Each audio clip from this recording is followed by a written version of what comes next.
নমস্কাৰ MAB লাইভলৈ স্বাগতম জনাইছোঁ।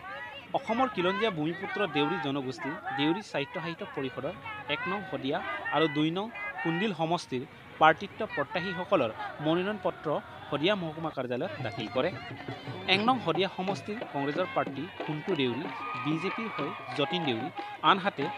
২ নং কুন্দিল সমষ্টিৰ কংগ্ৰেছৰ প্ৰাৰ্থী ৰঞ্জিত দেউৰী, বিজেপিৰ জয়ৰাম দেউৰী আৰু নিৰ্দলীয় প্ৰাৰ্থী জ্যোতিকা দেউৰী, JPP প্ৰাৰ্থী কৃতিশ কুমাৰ দেউৰীয়ে মনোনয়ন পত্ৰ দাখিল কৰে। উল্লেখ্য যে নিজৰ সমৰ্থিত প্ৰাৰ্থীসকলে ঢোল তাল নৃত্য গীত প্ৰদৰ্শনেৰে বিয়াগুম পৰিৱেশৰ মাজেৰে মহকুমাধিপতি কাৰ্যালয়ত মনোনয়ন পত্ৰ দাখিল কৰা দেখা যায়। লগতে তেওঁলোকে নিজৰ প্ৰাৰ্থীৰ শক্তিশালী আৰু সবলৰ বিষয়ে তেওঁলোকে এইদৰে মন্তব্য কৰা দেখা যায়।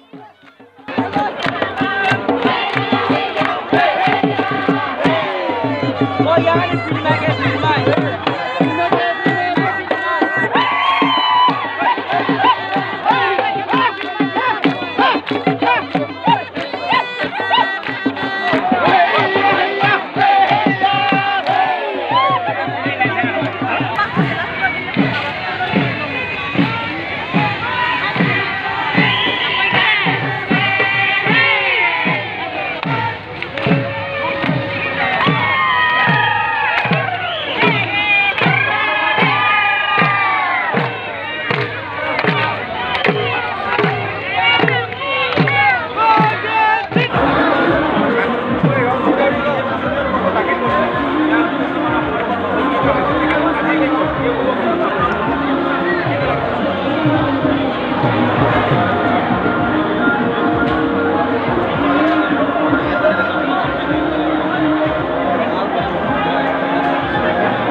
जनता का डेवलपमेंट करने के लिए मैं आया हूँ। जनता के लिए काम करने का भविष्य में मैं जीता हूँ, तो जनता के लिए काम करने का आया निकल गया। जनता की जनता जितना भी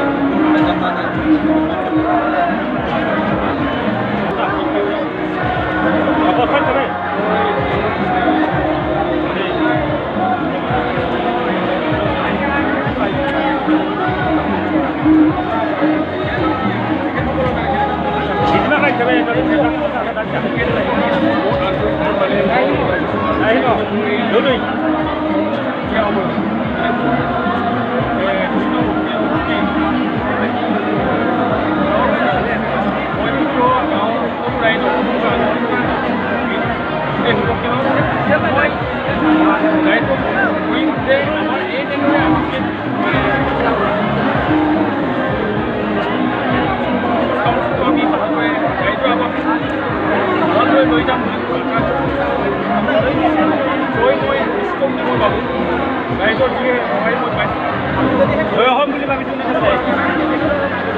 আমাৰ যিকেইজন প্ৰতিনিধি আমি একেবাৰে শুদ্ধ আৰু নিশা দুজন প্ৰতিনিধি আমি নিৰ্বাচিত কৰি লৈছোঁ। আমি নিৰ্বাচন হ'লোঁ বুলি ধৰি লৈছোঁ। শদিয়া সমষ্টি 1 নং শদিয়া সমষ্টি। হয়, ঠিক আছে। এই সমষ্টিৰ বিষয়ে কওক। আমাৰ শদিয়া সমষ্টিৰ বিগত যিজন প্ৰতিনিধি আছিলে JPP দলৰ, তেখেতে যিখিনি কৰিব লগা কাম আছিলে, ৰাইজৰ যিটো মিছা প্ৰবঞ্চনা কৰি প্ৰতিশ্ৰুতি দিছিলে সেই নিচিনা প্ৰতিশ্ৰুতি আমাৰ প্ৰতিনিধিক আমি দিব নিদিওঁ আমি কাম যেনেকৈ কৰিম তেনেকৈ প্ৰতিশ্ৰুতি দিম কাম কৰি যাম প্ৰতিশ্ৰুতি দি যাম প্ৰতিশ্ৰুতিমতে কাম কৰি দেখুৱাম আৰু আমাৰ প্ৰতিনিধিক আমি মানে প্ৰতিশ্ৰুতিৰ পৰা বিচলিত হ'বলৈ নিদিওঁ সেই আমাৰ দলৰ ফালৰ পৰা আমি প্ৰতিশ্ৰুতি দিছোঁ আৰু আপুনি কওক যিটো আপোনালোকৰ ডিম্বৰ দেউৰী যিটো ডিম্বৰ দেউৰী ভৱন আৰু আছে আপোনালোকৰ যিটো গোহানিশাল এইবিলাক বৰ্তমানলৈকে তাৰমানে অনিৰ্মিত হৈ আছে আনকমপ্লিট হৈ আছে এইবিলাক বিষয়লৈ কেনেধৰণৰ হ'ব যেনে দেউৰী সমাজে বিভিন্ন অনুষ্ঠান এতিয়া ডিম্বৰ দেউৰী ভৱন কমপ্লিট হোৱা নাই আদৰোৱা হৈ আছে এই বিষয়লৈ প্ৰতিনিধিসকলক কেনেধৰণৰ মতামত আগবঢ়াব এই প্ৰতিনিধিত্ব বিগত বৰ্ষৰ যিজন প্ৰতিনিধি আছিলে সেইখিনি তাৰমানে প্ৰকৃততে জাতিক নেতৃত্ব দিয়াৰ যোগ্যতা সন্মান আছিলে আমাৰ জাতিয়ে প্ৰকৃত যোগ্য প্ৰতিনিধি নাচাত তাৰমানে নিৰ্বাচন কৰাত বৰ বেছি বিবেচনা কৰি নিৰ্বাচন কৰিব পৰা নাছিলে আমি এতিয়া ৰাইজৰ মাজত সোমাইছোঁ ৰাইজক জাগ্ৰত কৰিছোঁ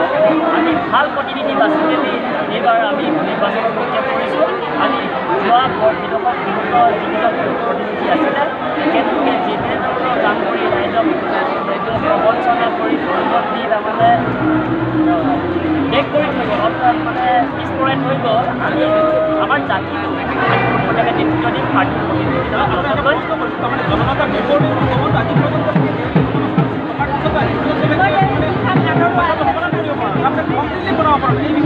এই সমস্যাটো মূলতে হ'ল চৰকাৰজন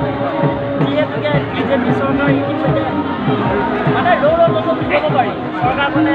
সদায় কৈ থাকে আমি উন্নতি কৰিছোঁ ৰাইজৰ কামেই কৰিছোঁ ৰাইজৰ উন্নতিও হৈছে কিন্তু আমি ভুগিছোঁ আমি ভুক্তভোগী আমাৰ সাধাৰণ জনসাধাৰণ মানে সঁচাই ভুক্তভোগী ৰাইজে উন্নতিৰ নামত আমাক মাত্ৰ চৰকাৰে উন্নতিৰ নামত আমাক দেখো পাওঁ না সেইখিনিয়ে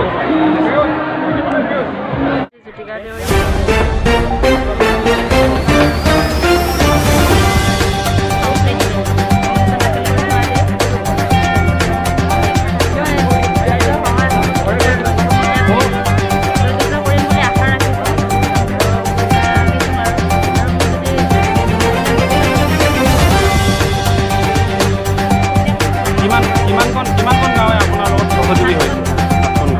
কোনকেইখন গাঁও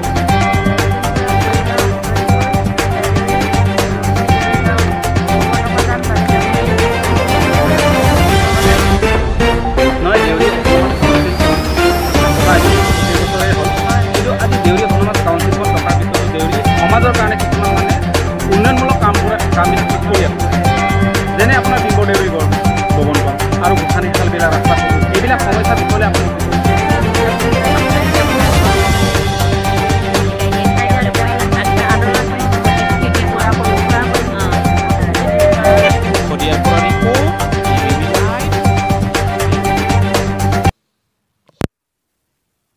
বুলি